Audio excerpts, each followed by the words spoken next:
looking at taking care of planet Earth, the role of each individual. The 17 global goals aim to achieve 3 extraordinary things. One of these being fixing climate change. Climate change is one of the biggest challenges facing the world today. We all have a role to play in tackling climate change. This panel brings together people from academia, the private sector, and the NGO sector to discuss the role we can all play in helping improve the health of our planet. Please welcome the panel. We have Christopher Wright, Professor of Organisational Studies at the University of Sydney. Thank you. Nikola Casule, Greenpeace Australia. George Kandylas, CEO of I-Core Constructions. Please welcome our panel. Thank you, gentlemen. Have a seat. So I guess, George, I might start with you. Big business or construction is often criticised in this area. What is I-Core doing, or what's your philosophy when it comes to how you can help protect the planet in your business practices? Yeah, okay, well, I guess the construction industry, is responsible for a lot of construction and demolition waste. So from I-Core's perspective and working in the wider industry, it's very important that I'm in the business of creating shelters. So obviously food and water are very important to survival, but I think the key part to survival is providing shelters, but along with that is providing a sustainable environment or structure for the wider community. So I guess our challenges are basically, the change in technology, education down towards, the older generation and an ageing population. So, and of course we need to change with the times as well. So there's a lot of different materials and methods of construction these days that we need to embrace, because if we don't, obviously we'll become a statistic. So we need to follow the leaders. I'm seeing what Lend-Lease is doing down at Barangaroo, which is a great example of, zero impact to the environment. So I guess in my tier of construction, we're ones that we're conscious of our surroundings and have to keep embracing new ideas and educating our older and younger generation. So I have that passion in my own organisation, but I'm driven, in trying to change that. I guess I'll go to you, Nikola. I have another follow-up question for you, George, but I'll wait in a minute. Nikola, in terms of Greenpeace's perspective, to what extent can Greenpeace work with established industries like George's to ensure that, environmental concerns are looked after? Do you see that there is a partnership there, or is it adversarial? What's your view on that? Look, there definitely can be a partnership, and there have been many examples of effective partnerships between business and environmental groups to achieve real change. In particular, when we talk about this, we talk about the renewable energy sector. It's a massive part of the solution to global warming, getting more wind and more solar as part of the energy mix. And in fact, we have all of the technology that we need and all of the economic tools that we need to get to 100% renewable energy by 2050. Business is a key part of that. And the barriers, in fact, are much more political. So I think absolutely there is a role for that alliance. But the key question when we talk about climate, if we're looking at the real magnitude of the problem, is, and for this panel too, is what can individuals do and how can they get involved in that broader campaign, the broader fight around climate change. But there certainly is a role for business, absolutely. And what can individuals do? Christopher, what do you... Well, a lot of my research focuses on how major corporations have responded to climate change in terms of particular risks they might face around physical risk to infrastructure, but also regulatory risk, reputational risk.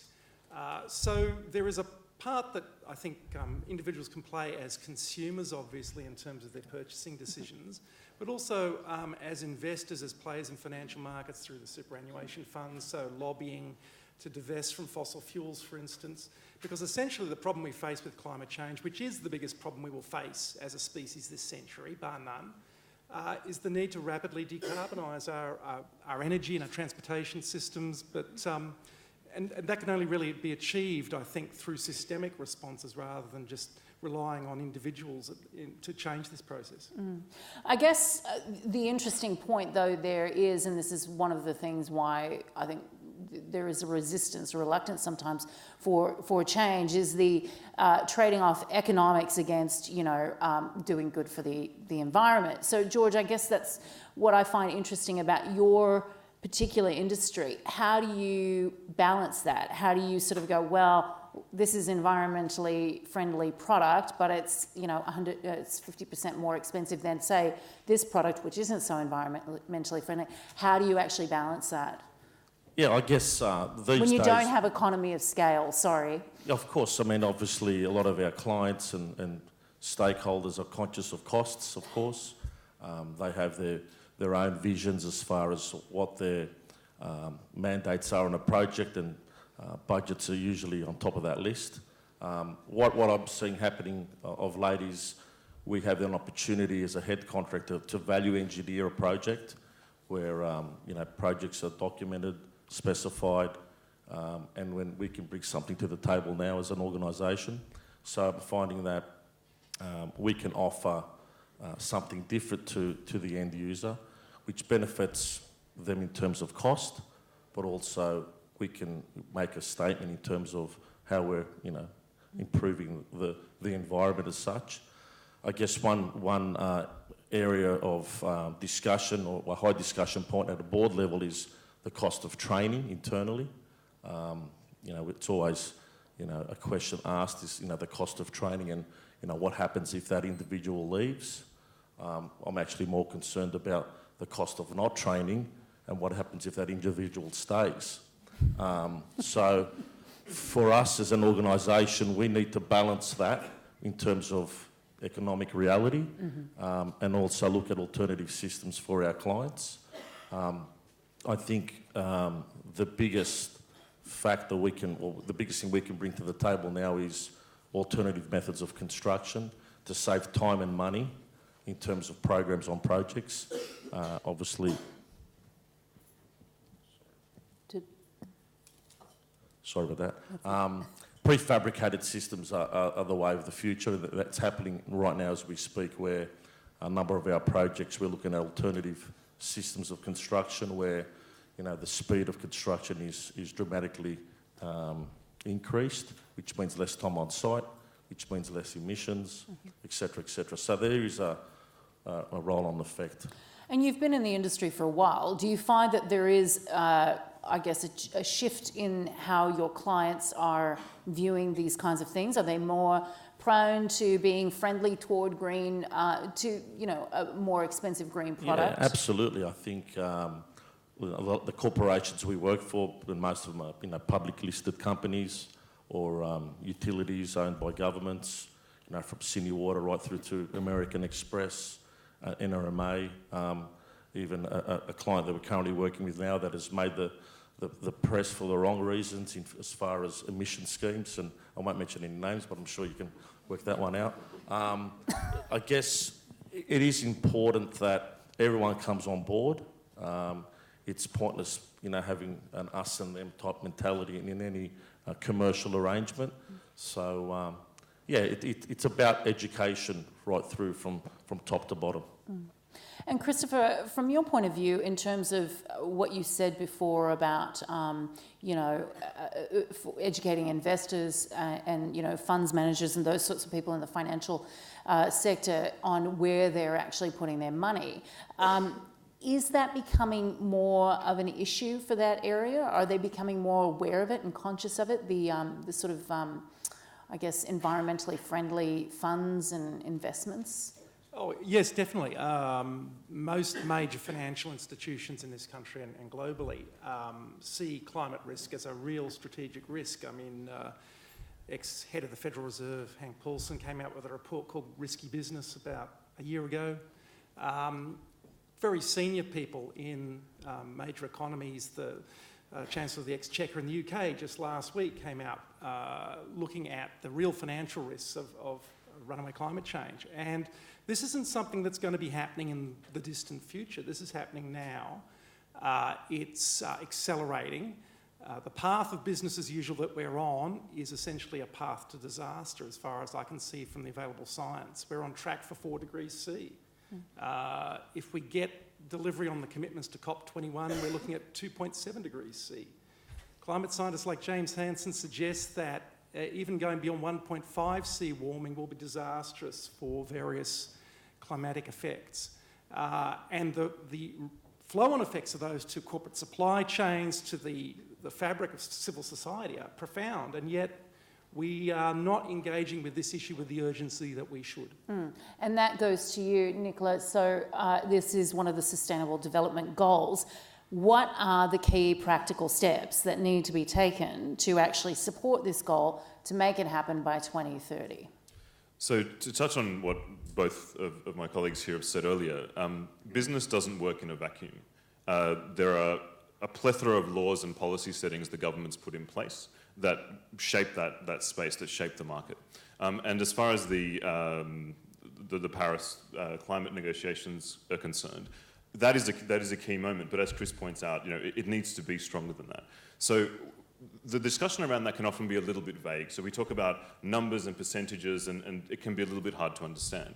But what we need to be talking about is what can't we be doing? So we know that we need to reduce emissions, but what does that practically mean? And a lot of that does come back to government shaping that space and taking action. For example, we know that the vast majority of coal has to stay in the ground if we have any chance of keeping climate change to a tolerable level, to keeping warming to a tolerable level. So governments like the Australian government, who have made modest commitments to reduce emissions, need to not approve new coal mines.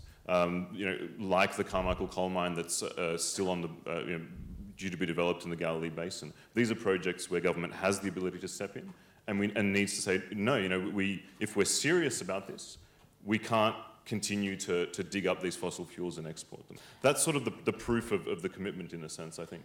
And on that point, I guess we have a Prime Minister who, we won't forget, lost his leadership in opposition by 1 vote on this issue. He's now Prime Minister. He said he learnt a lot from how he governed or led the party back in those days. He has come out and said, it's sort of the status quo, for the time being. We know that he has to keep the hard right of the party very happy in order to keep it collegiate within the government. So how confident are you that Malcolm Turnbull, as Prime Minister, will move forward on something like this? Is this sort of, steady as she goes until the next election and afterwards we will see change? Or what's your view on that? Look, we're taking a wait-and-see approach, and I think are very cautious, very, very, very cautiously optimistic. And because a couple of things, the tone has changed, certainly around climate and since climate the change in leadership? Yes, absolutely. Okay. And in particular, statements from the government that are, qualified to some extent as they need to be because of the political dynamic you've pointed out, about the possibility to revisit the targets after the Paris conference. Josh Frydenberg coming out a couple of days ago and saying that there won't be government money put into the Adani coal mine in the Galilee Basin that is such a threat to the climate and to the reef. And there are some other statements along these lines that are coming out. So, we have to see it before we get excited, to actually believe it. But I think there is an opportunity to make that shift. The question for us is, how do we make that happen? And I think politicians, respond when they're pushed to respond. And this is why the role of a broad-based climate movement is so important. And again, that's probably the best thing that individuals, to come back to the topic of this session, can do to make sure that we do take action on climate changes, be part of that movement, get involved, take action, and push politicians to go in the right direction. That's indispensable to any credible move in this direction. Chris Wright? Oh, I'd affirm those views. I think I mentioned, the role of individuals as consumers, the role of individuals as investors, but the political role of individuals in this debate is critical as well. And we're seeing this globally. I mean, as Naomi Klein's pointed out, and we've seen in the US last year, 400,000 people massing on the streets of Manhattan around this issue, increasing communities pushing back against proposals for coal seam gas and new coal mines, protesting oil drilling in the Arctic. There is a political contestation around fossil fuel development and a realisation, I think, amongst many communities that we need to move away from 2 centuries of fossil fuel-based industrialisation and seize the chance to shift towards low-carbon energy. So that's beginning to happen, and I think that can't be put back in the box. That will continue. Mm. And George, I guess what, in your view, can the government do? Like, what would be a practical thing that like maybe on a daily or a weekly basis, you think, if the government had moved on that policy or whatever, that would help us in the construction sector? Yeah, I think the first thing they need to do is make it a bigger problem. I think the barriers of entry into the marketplace in terms of being environmentally friendly and conscious of the environment and how it affects climate is far too weak. There's far too many boxes that need to be ticked that are ticked far too easily. So it's greenwashing is what you're saying? Absolutely. I just think that working both in the local, state and federal sort of arenas in terms of construction, I just see the different layers of administration required. At the moment, Sydney itself would have about 120 to 130 cranes around its area. So government is responsible for a lot of that to try and just bring things back into check, make people or make organisations accountable, create incentives as well. I understand that, there's many parts in Asia that, incentivise developers or, corporations that are associated in construction, that give them incentives where they, can use prefabricated materials or have, viable, sustainable options. So I think it has to be more than just a tick in the box. At a residential part, there's the basics that's required. I mean, it's not that hard to put a solar panel up on a roof, but it's got to be a bit more than that.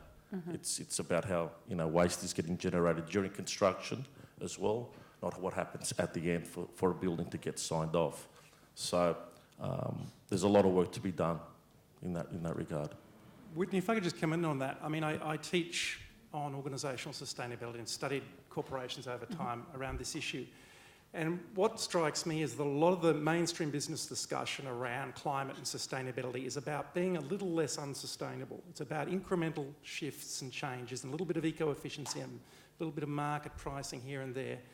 But what we actually need with this problem is a fundamental shift. It's not about being a little less unsustainable. The rhetoric is to be sustainable, but pretty well most of what we do now is not about sustainability. So that requires, as is often argued, we're trying to walk down the wrong road a little more slowly, and what we need to do is jump off that road and get onto the right road, which is a fundamental shift in how we do business and see an economic system functioning, and that's not a discussion we're really having at the moment. So I guess what you're saying is sustainability, environmentally friendly, green, all that sort of stuff, that has just become part of the rhetoric. Well, it's more than rhetoric. There are tangible practices in many companies around being more eco-efficient, trying to harness renewable energy, reducing the waste to landfill, all of that good stuff, green supply chains, etc. And that's great, and there should be more of it. But on its own, that's not going to be sufficient for the tasks that we're facing here. And so there is a role to go beyond just expecting business to lead on this, that we actually need leadership from government and from civil society to take a lead too. And unfortunately, at the moment, we seem to be relying on business as usual and market forces to deliver a solution that's been to a crisis that's driven essentially through market growth and economic growth. So Nikola, in your view, do we need a specific instrument that is brought in, introduced to force change then? I think that sort of intervention is necessary, yeah. Have you seen any, sorry to interrupt you, but have you seen any examples around the world that you could point to where it has happened and it's been a successful example? So, as I sort of touched on before, I mean, their governments have the power to legislate particular outcomes. So, we're not talking about a sort of strict status intervention, but regulations and laws around fossil fuel project approvals have changed, they have been changed And it's very doable. It's a question of having the political will to do so. There are market-based mechanisms around climate and emissions trading that have been somewhat effective. I think it's still, there's a question about whether that actually can get us quite to the level that we need to achieve the kind of emissions cuts that we want. But I think the challenge before us is actually to think beyond what has already been done, because what has already been done has got us to where we are now, and the solutions that have been proposed have not yet charted that path to a emissions-free future. So Greenpeace, about 2 weeks ago, Greenpeace International published our Energy Revolution report. And this is a piece of detailed modelling done with the German Aerospace Institute that lays out a roadmap to 100% renewable energy across the board, not just electricity, by 2050. So the work is there, the path is there, but it requires significant changes in the way that we do most of the things in our lives, from transport to use of electricity in the home to any number of other areas. Mm-hmm. At this point, I just want to invite anyone who has questions to come up and find a microphone, because we will be taking Q&A from the floor shortly. But I do want to ask you something, Nikola, and I don't know if this is going to come across a little bit controversial, but the more aware that society becomes and the more kind of compunction that the individual has to move in the environmentally friendly space, is Greenpeace more relevant or less relevant? I think the question is the climate movement more relevant or less relevant?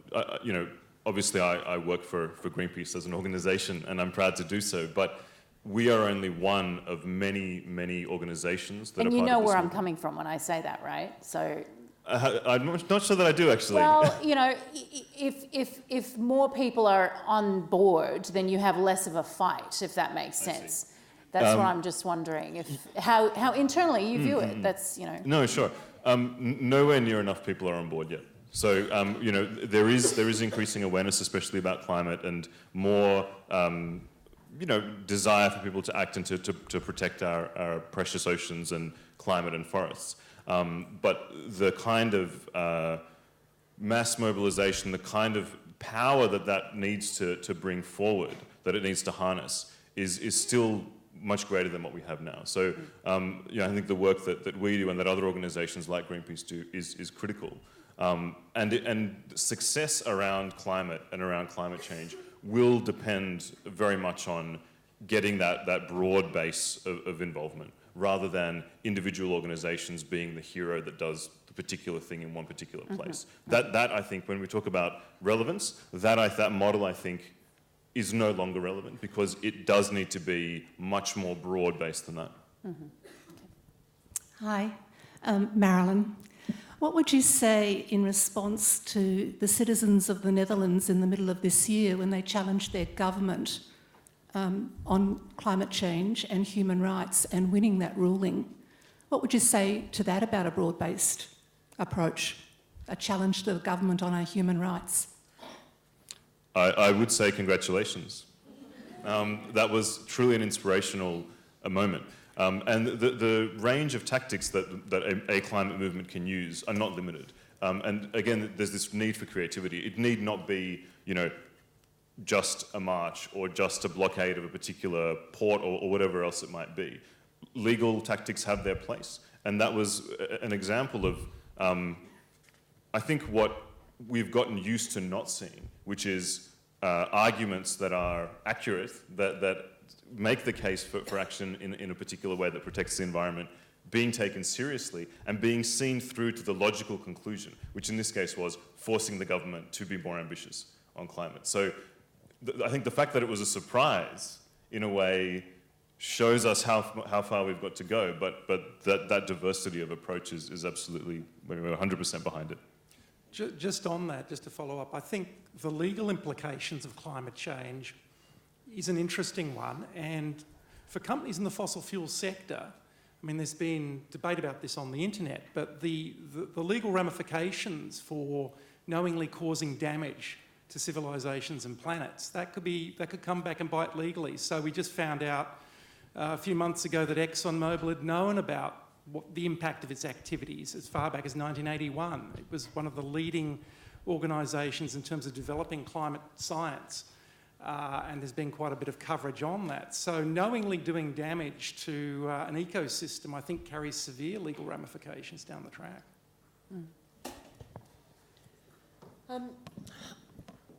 Sometimes I feel quite helpless in this whole thing, you know, like I feel like we can march, we can send emails, we can make phone calls. Like I call my member of parliament, oh, he's too busy to speak to you. Send an email, you get this rote response.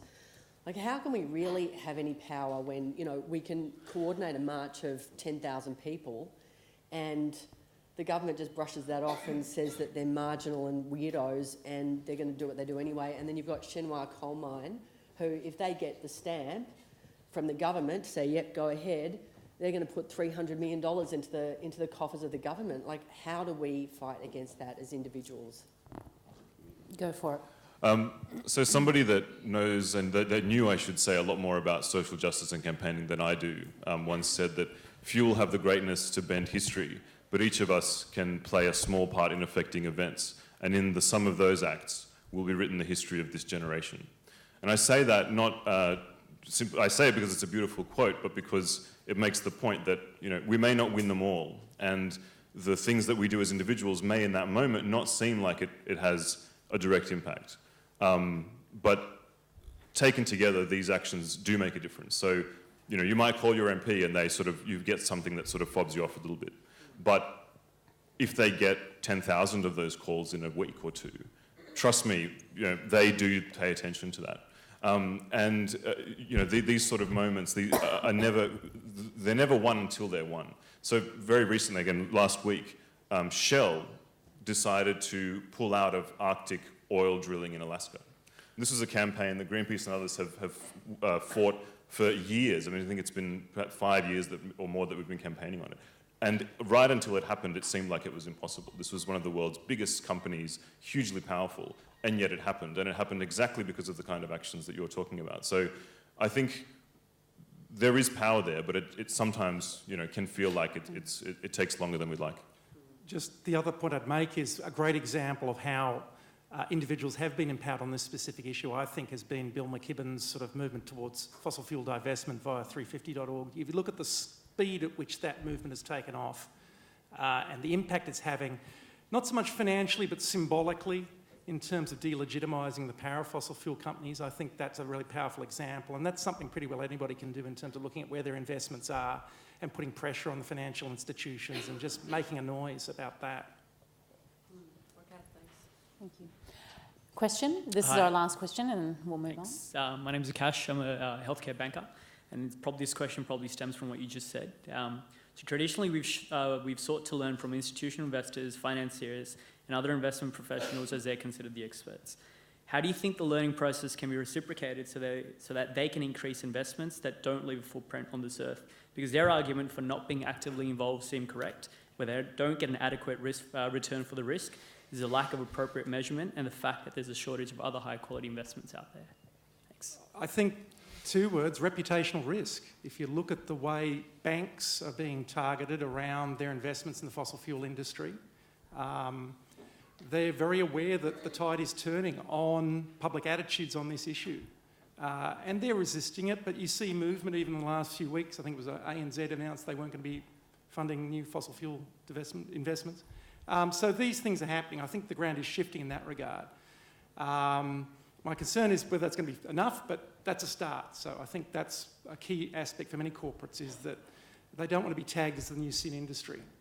And so as social attitudes change and we communicate that, there'll be more and more pressure on them to clean up their act. George, do you want to comment on that?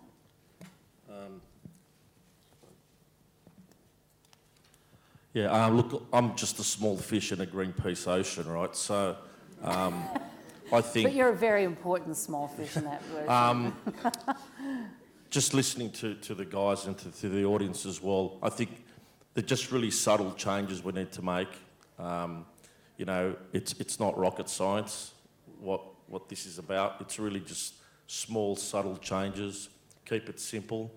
And I think that, again, If we just focus on the small items that we need to just tweak in various industries, whether it's fossil fuels or mining or even general construction where I sit, just focus on the small changes that need to be made, and at a government level or whether it's local, state or federal. And, you know, sometimes we hear it on the news, talk is cheap, and I think we have a role as leaders, you know, being in this room together collectively, that, you know, we need to make those small changes now, and if we choose not to, just walk past them, then it's never going to change. So, you know, that's my final take on that. If nothing changes, nothing changes. So.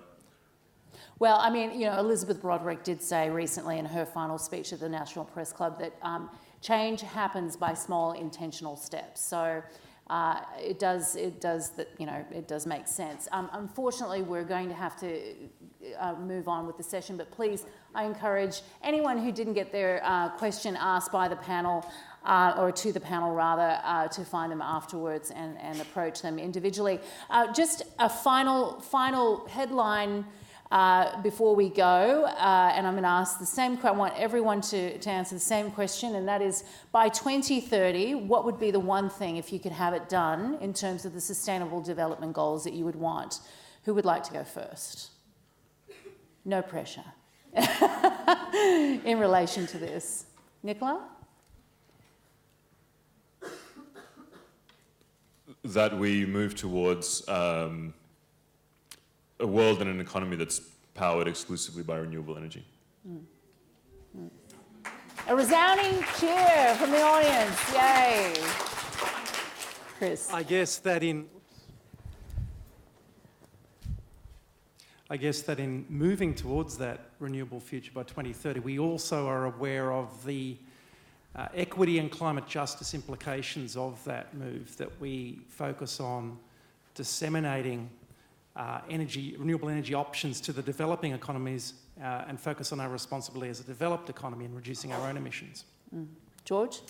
I'd like to be sitting here at 2030 talking about our achievements collectively as a group, and I think we all have work to do.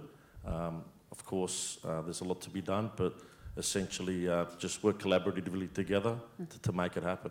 It's not that, I don't think it's that hard. Yeah, great. Thank you very much, and please join me in thanking the panel.